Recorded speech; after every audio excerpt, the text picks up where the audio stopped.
record this webinar so that we can go ahead and share it after the call. You'll be able to receive this and all the information after the call so that you can reference back whenever you need.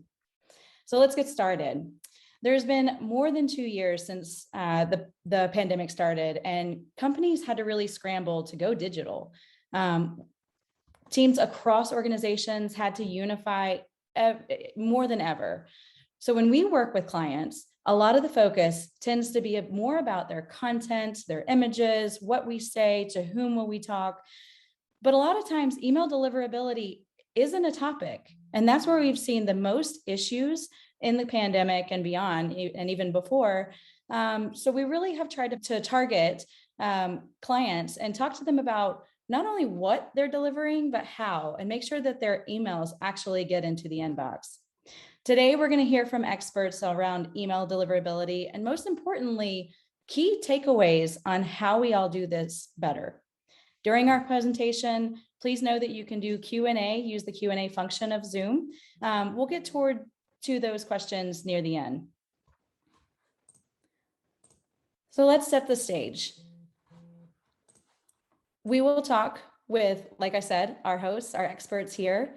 Again, I'm Celia Martin. I have 15 years of global marketing experience from strategy to implementations across many different platforms.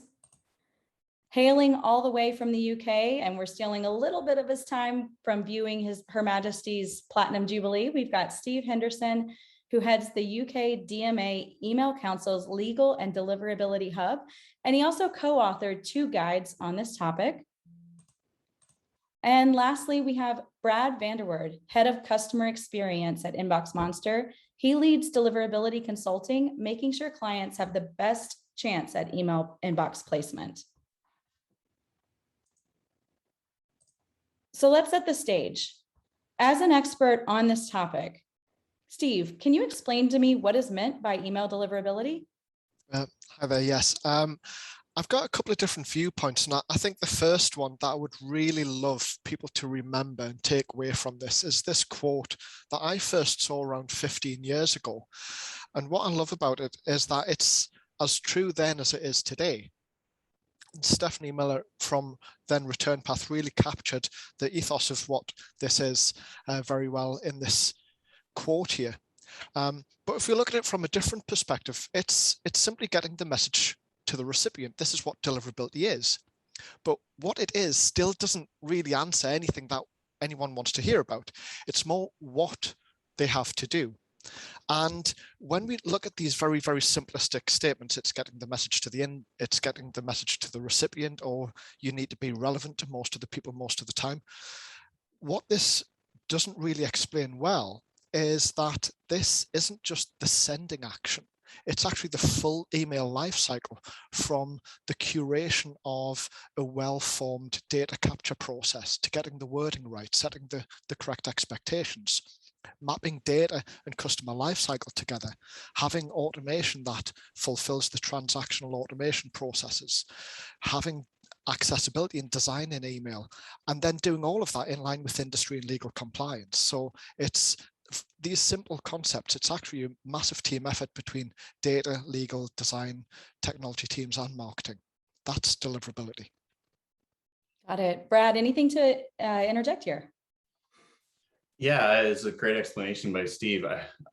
The one thing that comes to mind from my perspective is the common confusion that we often hear from senders around my delivered rate or my delivery rate versus deliverability. So we often get questions, often from senders that use, well-known, really established email service providers.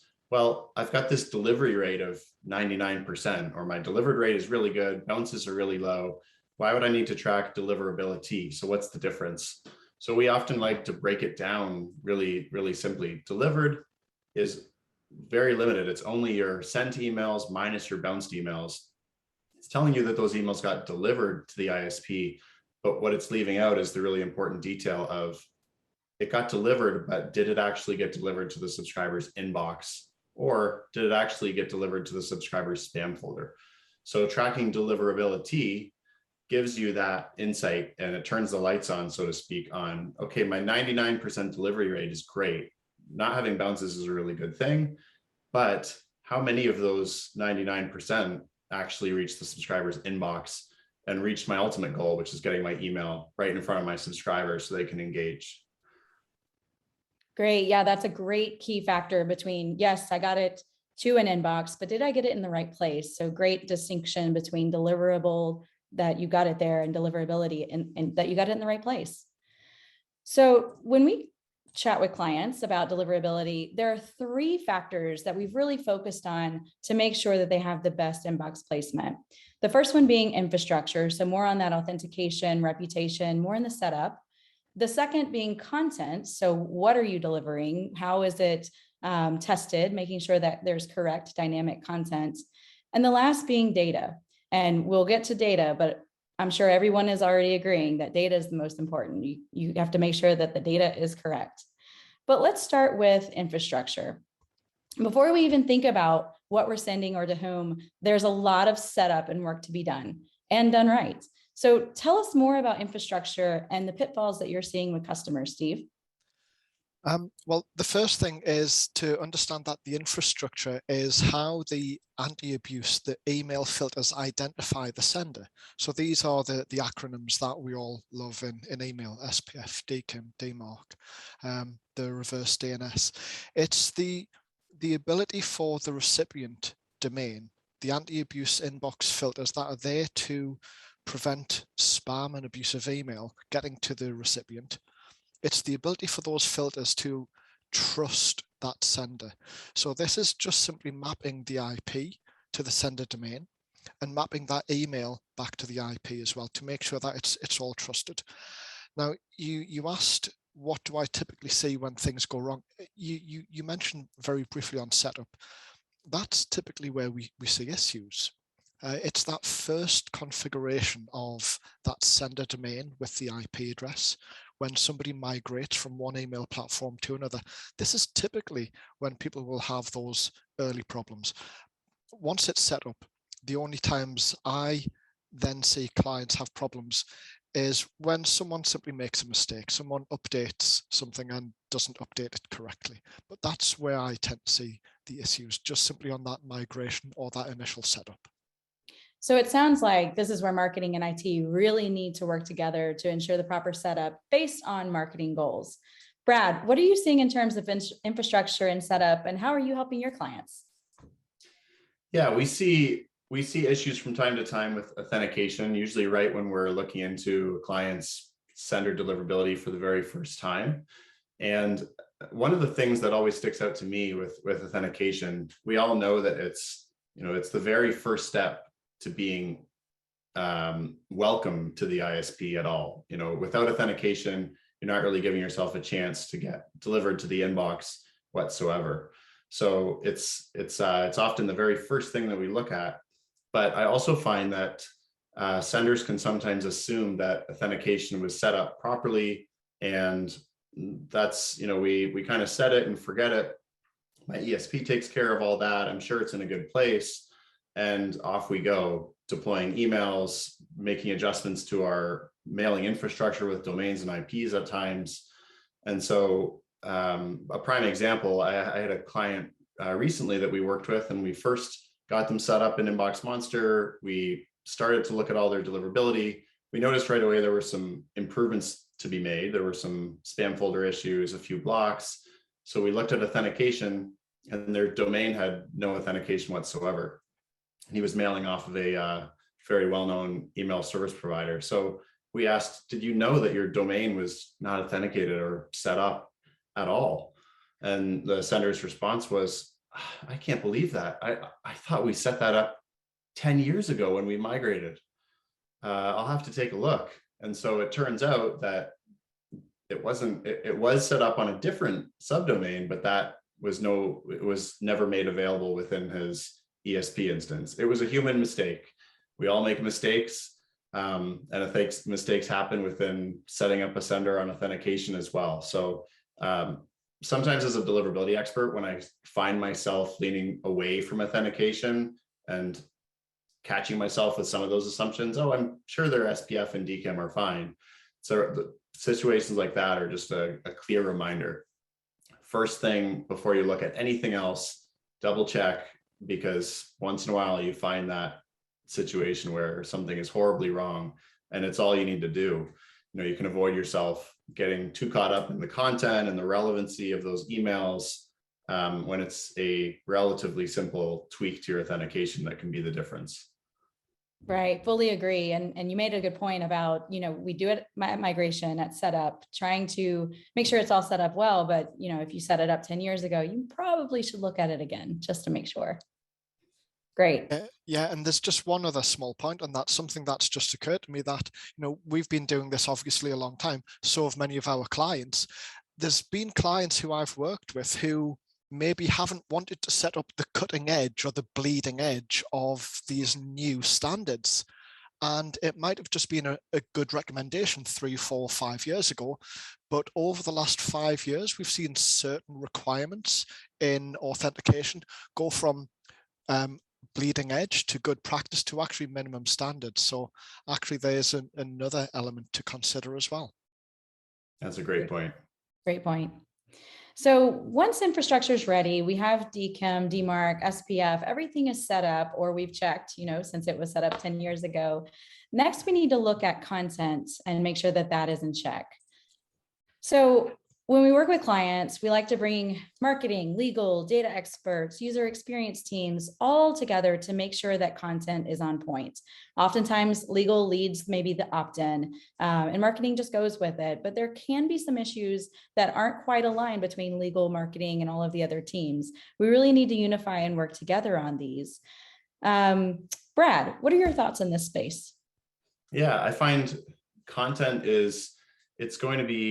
it's a different element to your deliverability depending on whether you're a B2B sender or a B2C sender. And I see this conversation all the time. There's questions that come up in some of the common industry channels like Email Geeks, Deliverability, and some of the other channels quite often around how much of my content today actually matters to the ISP. Are they looking at specific words and phrases, URLs? Do they care how much of my email is HTML versus text?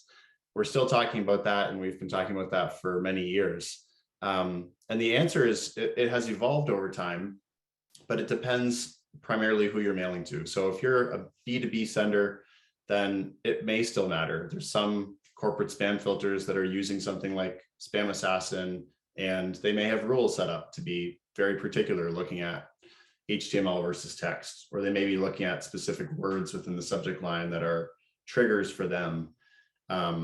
But if you're B2C and you're mailing, 80% or more of your audience is at the top 4 webmail ISPs, it's not that content, they're not looking so much at specific words or phrases and blocking your email off of a particular piece of content.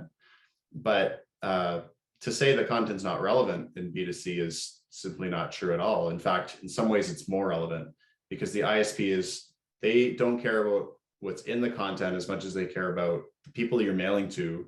Are they engaging in a positive way with that creative content? So content has become more of a factor because they're more focused on, as long as that content is serving a purpose, you're demonstrating to the ISP this creative content is something that my subscribers want to receive. So they're not ignoring the email, they're not marking it as spam. They're generally opening and clicking, doing all the behaviors that show, positive interest and engagement in your brand. So it's relevant on both sides. Testing your content is still important. It's just like Steve said, some of these standards change over time, and this is one where it's really evolved over the years. Yeah, and that's a great point.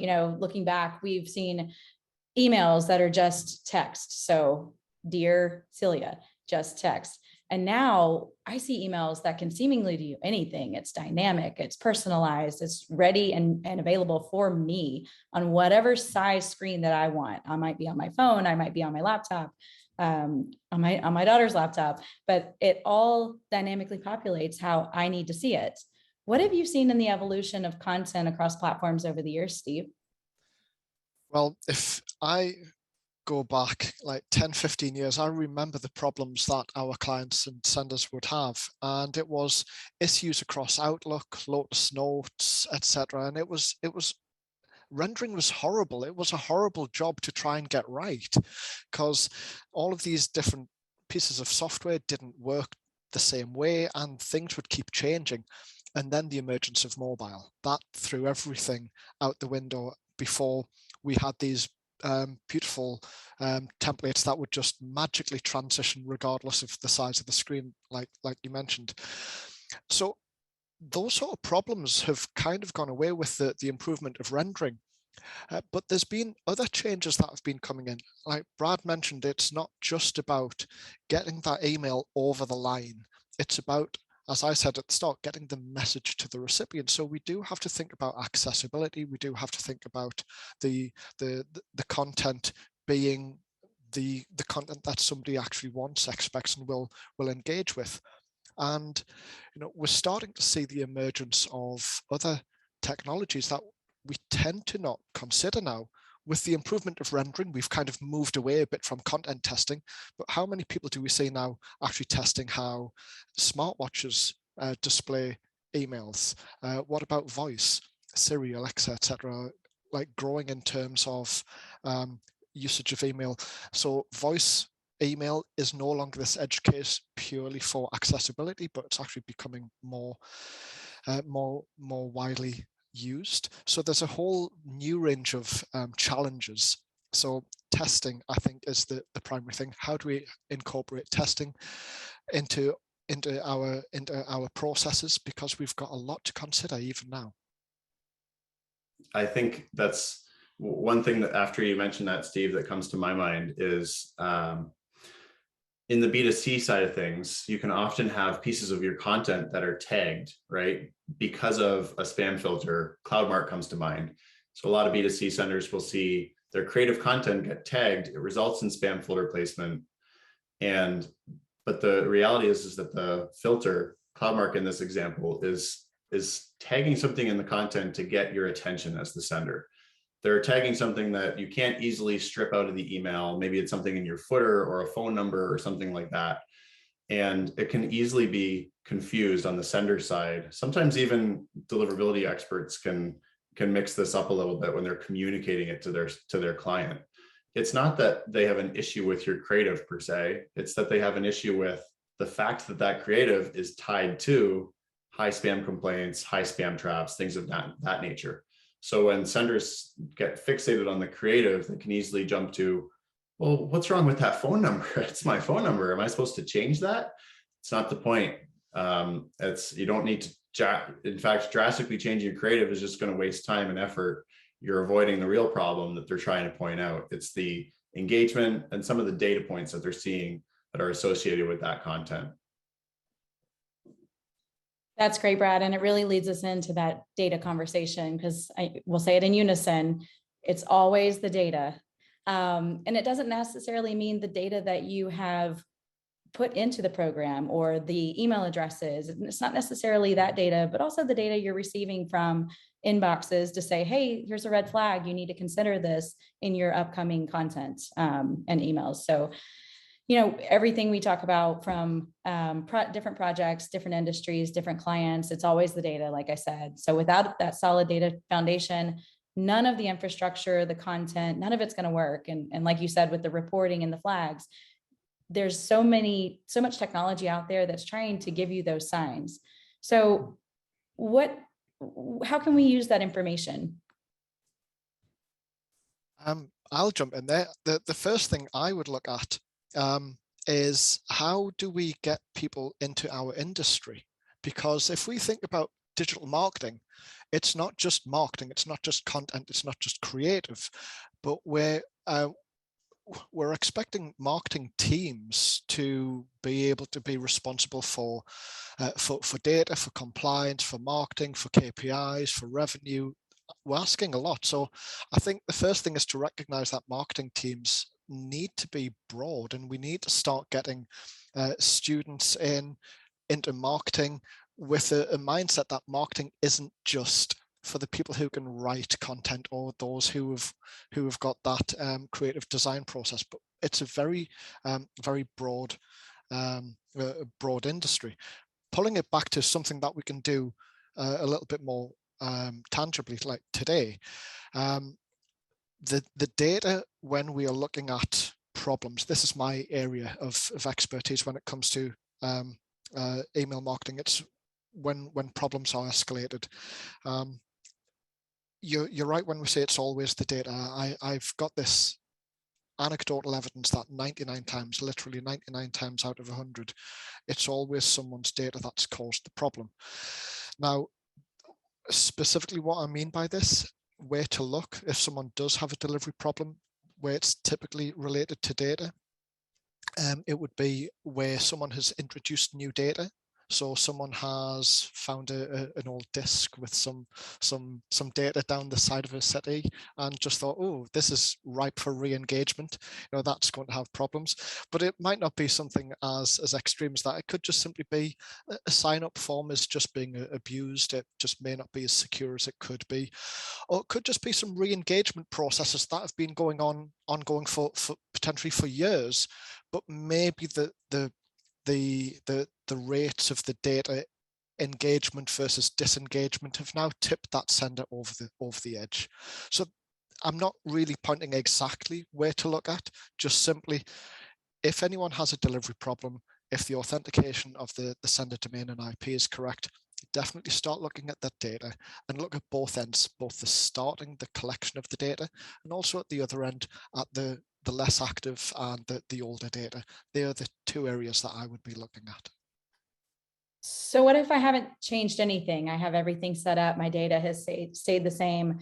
Or maybe I dug and got that disk. What do I do after I've messed it up? Can I come back?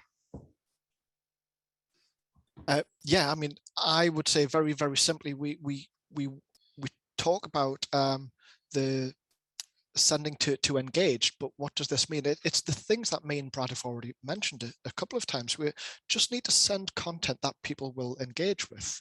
That identifies, that means identifying those recipients who are currently opening and clicking emails and sending them content that they will open and click. And it kind of crowdsources that reputation to demonstrate to the inbox filter that we should be, exactly as we said on that opening quote, sending relevant emails to most of the people most of the time. So that's how to recover.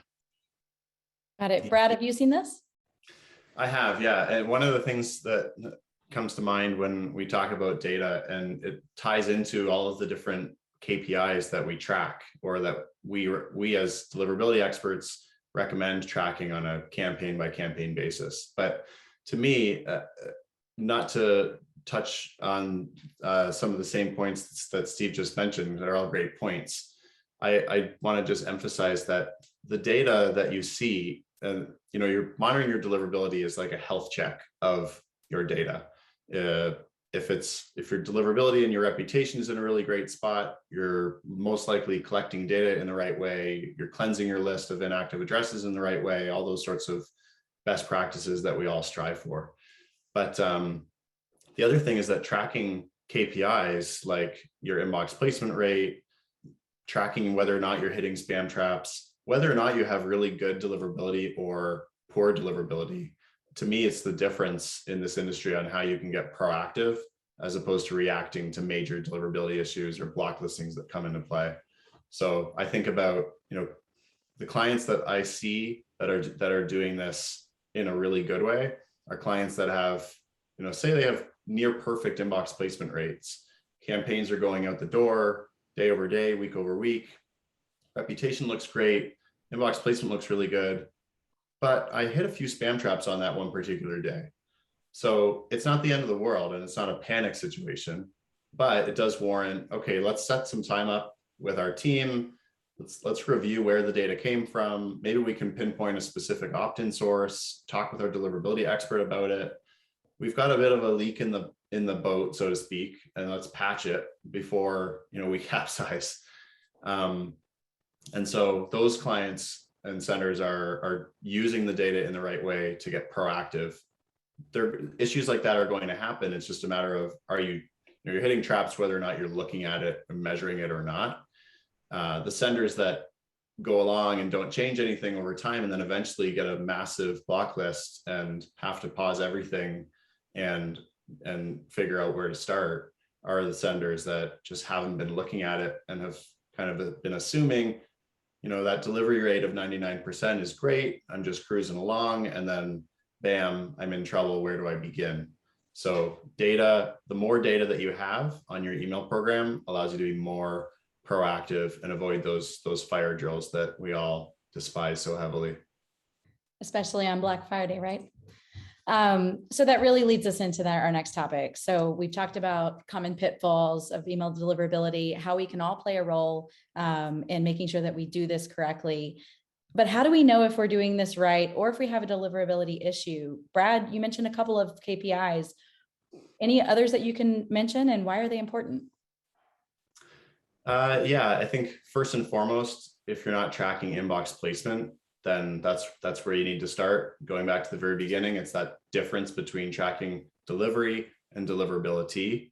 So that's the first view of how healthy is my database, and you want to know if your emails are actually getting into the inbox. All that work that our creative agencies, our strategy teams, our leadership, all of it can be it can all go down the drain if emails don't land in the inbox and they land in the spam folder. So tracking that is first and foremost really important. And then some of the common KPIs that give you more data to understand that inbox placement rate are spam traps, whether or not you're listed on any block lists, your user complaint rates, especially how Gmail and Microsoft are tracking your domain and your IP reputation. So all really good metrics and KPIs to track to allow you to be more proactive. And then especially, as it relates to what we'll touch on in a second, which is around aligning your teams around those metrics. Those are really the starting KPIs that stick out to me. Great. Steve, anything to add? Yeah, and just expanding on Brad's point about there's a difference between tracking delivery and deliverability. The deliverability metrics that I look at a lot is how good the mailing list is, rather than how effective a single send was. And if I can explain what's happened over the last 10 years in email, people have moved from simple newsletter sending. Marketing teams no longer get the mailing list segment, the mailing list, the content creation, put them together, hit send, then go away for lunch. Marketing now is something that happens multiple times a day across multiple channels. And instead of just looking at the end result, which is the delivery, but what are the things that tell you how healthy things are and what your risks are, how likely that you are to have the ability to deliver, which is deliverability. The ability to deliver is how good you are, whether those metrics are tracking up or down. And my area of focus is on a simple percentage point of how active the mailing list is over maybe 30 days or 90 days or 180 days. You have to tie this into the customer life cycle and the actual industry that you're working in for any particular sender's individual case, but a 30 or 90 day starting point is a good place to start. And you simply see how many of my recipients have opened or clicked anything in 30 or 90 days. How many of them have not? And it's actually looking at this more holistic, longer term, monthly or 3-monthly view, and actually trending that to say, is this mailing list activity going up or is it going down? And that, I think, is a very, very simple but very powerful metric that measures your ability to deliver in the future. Got it. All right, so let's recap. To make all of this work, we need some alignment across the teams. We've talked about marketing, legal, IT, across the board, just making sure that we're all aligned on what is being sent to whom and making sure that our infrastructure is set up correctly. But let's give a couple of tips and expand on these just to make sure that our viewers have things that they can come back with and make sure that their program is aligned. So let's start on aligning on what you're tracking. And depending on the goals of your organization, your email deliverability goals might be different than another organization's, for example. It all starts with education, your own team, making sure what do we want to track and making sure that we are aligned across our team. Brad, can you tell us more about what you're aligning? and what you're tracking?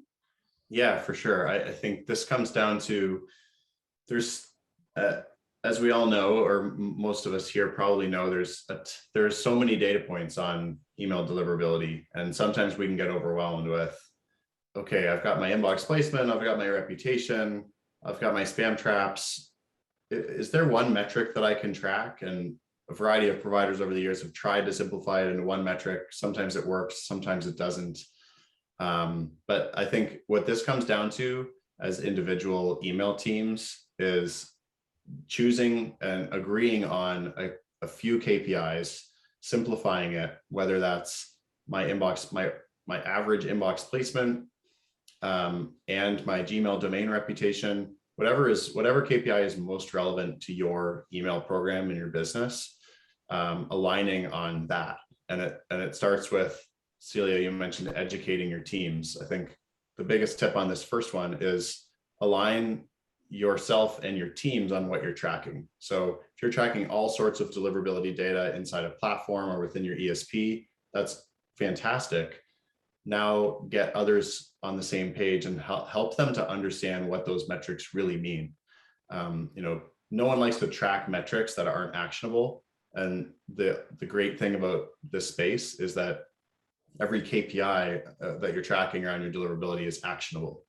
Whether it's a spam complaint rate, a spam trap rate, you can take those data points and do something about it right away when you see them go, in the right direction or the wrong direction.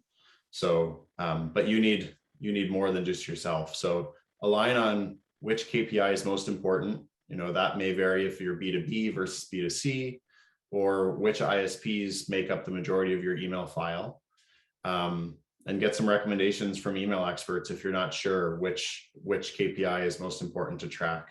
But it really comes down to, how does your organization define email success? Is it, if they're looking at open, click, and revenue per email, let's make sure that deliverability has a seat at the table, that it's alongside all those metrics. So quarterly reporting or annual reporting, you've got all those email success metrics, and you also are looking at a specific KPI, whether that's your average inbox placement or your domain reputation. So starting there. Got it. Steve, anything else you'd like to add on tracking what we're aligning?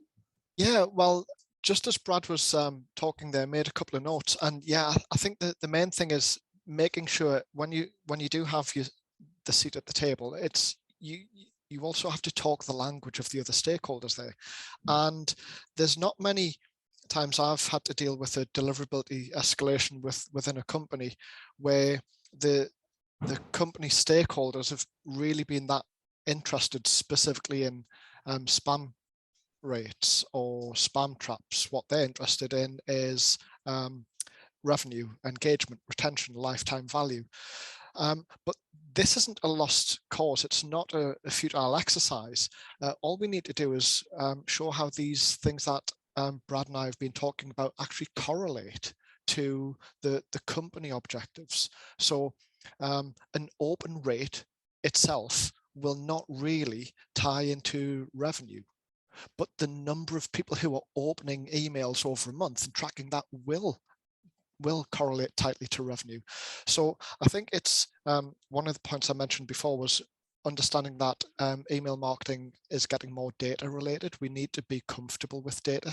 And one of these smart tips for me is understand the correlation, the overlap between what we measure in terms of a campaign success, and actually be able to talk the language of the other people sitting around the table and actually show how what we are measuring is actually the same thing as that they are measuring. It's just maybe sometimes we use different words. Yeah, I fully agree. And that really lends us into the next tip of aligning functional teams. So, we're all at the table. My KPIs on deliverability and inbox placement might not be as important, like you said, as maybe revenue and how many eyeballs were actually on that email and what did it trigger from a conversion rate. So how do we make sure that all the teams are aligned? You touched on it a little bit, but are there other ways that we can make sure that all the functional teams are aligned and get the key decisions out on the table? Yeah, I'll jump in on this one. I think, well, briefly, I want to elaborate on one of Steve's points that I had a thought on that. Steve, what you mentioned around deliverability, data points, and not always resonating with leadership and business goals. That is, that is such a common challenge, and it feeds very closely into this one, aligning functional teams. I find that there are scenarios, and unfortunately with email deliverability and a lot of these KPIs, we tend to fixate on the negative impact of certain business goals, whether it's, hey, we want to expand into our inactive file, we've got a real push for revenue, and then the person with the deliverability hat on comes in and says, don't do that, it's going to give you spam traps, it's going to get you listed on a block list. I've seen scenarios over the years where you notice that teams end up leaving the deliverability person out of the discussion intentionally because they'd rather do whatever they're doing and then beg for forgiveness later. And maybe that deliverability person can work on fixing it, right? So I think finding ways to earn trust and demonstrate to other functional teams, whether it's, demonstrate to them that you have the business's interest in mind as well. You're not just solely fixated on, as long as I have my inbox placement score, I'm great. You care about the business as well. So find ways where you can suggest and go out of your way to say, this is an example. Maybe you've got really good inbox placement and really good domain reputation for 3 straight months. And you know that your team regularly around key holiday or seasonal points asks about, can we go deeper? Can we push the limits a little bit? Let's test the waters. Or can we explore a new channel of opt-in or acquisition? We really need to grow our file. Go out of your way to suggest certain timeframes with guardrails in place, of course, but being that deliverability person or email person that says, hey, we've got really good deliverability right now. I feel like we're in a pretty stable spot to try to re-engage. Let's put some, we'll put some tactics in place. We'll do this carefully. I'll help you plan it out. But right now, people are going to see the email in the inbox. It's a perfect time to try and re-engage with people before they get way too inactive and give us more headaches down the road. So finding ways to demonstrate through your suggestions that you've got the business's interest in mind while balancing deliverability, I think is really key. And then the other thing, just really quickly on functional teams, and one that I hear quite often, it's painful to hear when the team that's using a deliverability platform like ours, or the team that's responsible for improving your inbox placement, doesn't have much of a say when you've got the email strategy team or the analytics team that's doing a bunch of testing. And you sometimes hear senders say, hey, deliverability is really good right now, but might be a different story next month because the analytics team is doing a whole bunch of testing and I think it's a terrible idea, but I don't have any say. So even if they're not going to say, hey, deliverability person, let us know what we should do, just try to educate them on what KPIs we're tracking, going back to that first point, right? Aligning on those KPIs and just educating them on why these matter and what the cost of a real deliverability issue can be. And then let them make their decisions. Trust that your organization have put those decision makers into those positions for the right reasons. And the only thing, if you don't educate them on all this and what it means and how it can be so impactful, you're not really giving them a chance to align with you. So it really goes back to educating those teams and working alongside them. Yeah, great points. And making sure that while those KPIs are very important, making sure that you have a tested or a test plan, and make sure you have those guardrails, like you said, to maybe test some of the waters if deliverability is good. The last tip we have is aligning leadership on deliverability KPIs. So we have the functional teams aligned, we know what we're tracking, but sometimes leadership is a different story. I've heard in the past, we've got 4 million contacts and I want to make sure that every single one of them are included in our target campaign.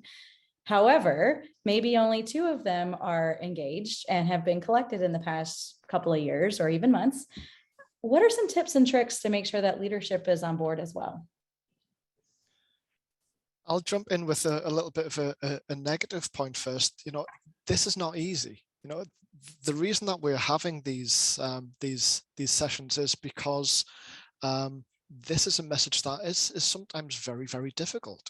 We have quite often leadership teams who maybe have decades of experience in certain forms of marketing, but maybe have never had massive problems with digital marketing. You mentioned at the start, Celia, that over the last couple of years, a lot of companies have been through a transformation and moved to a more digital focused form of marketing and operation.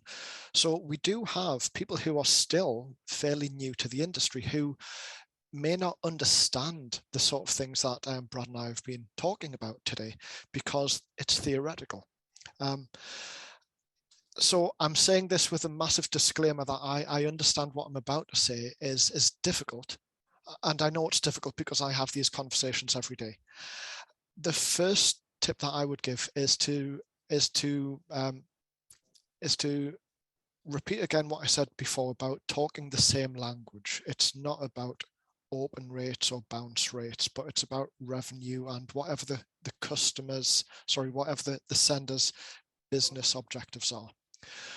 And the second tip is to not be afraid about tracking and reporting on risk. So Brad's touched on these a little bit, but to actually bring this to the table as risk metrics, risk trends, and to actually report on this so that you can actually show how things are changing over time and actually give people who are jointly responsible for making strategic decisions the knowledge, or at least help them to understand what they are doing is potentially increasing risk.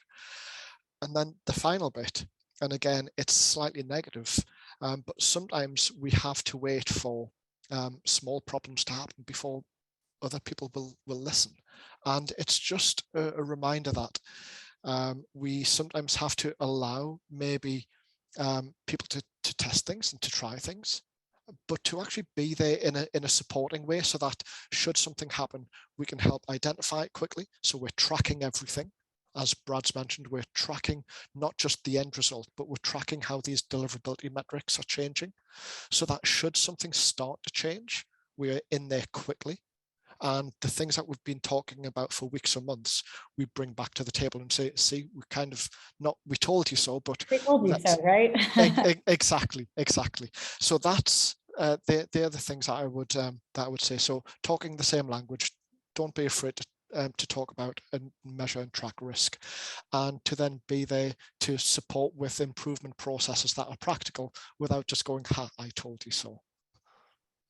Great tips and tricks. And again, the unifying the teams, aligning teams, making sure everybody's on the same page, making sure everybody is aware of what's happening, whether there's testing, deliverability issues, changes in content data, that it all goes together, right? Brad, any other tips and tricks before we jump over to Q&A? Yeah, just simplifying those, going back to those key KPIs that you aligned your teams on originally with tip number 1, and putting those in front of leadership. One sender that I worked with years ago always sticks out to me.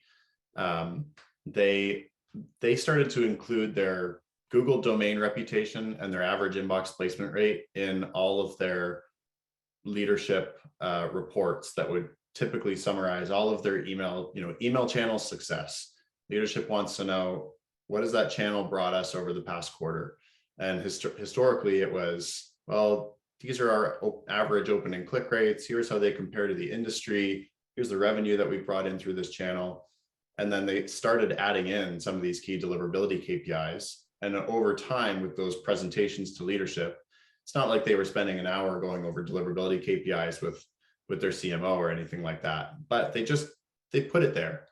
And it caused leadership to start asking, well, okay, I see we're at a high reputation, and there's 4 tiers. What does that mean if we go to medium? Or that secondary IP is in a low score. What does that mean? And so they start to ask questions, and you start to casually educate them about what these KPIs mean.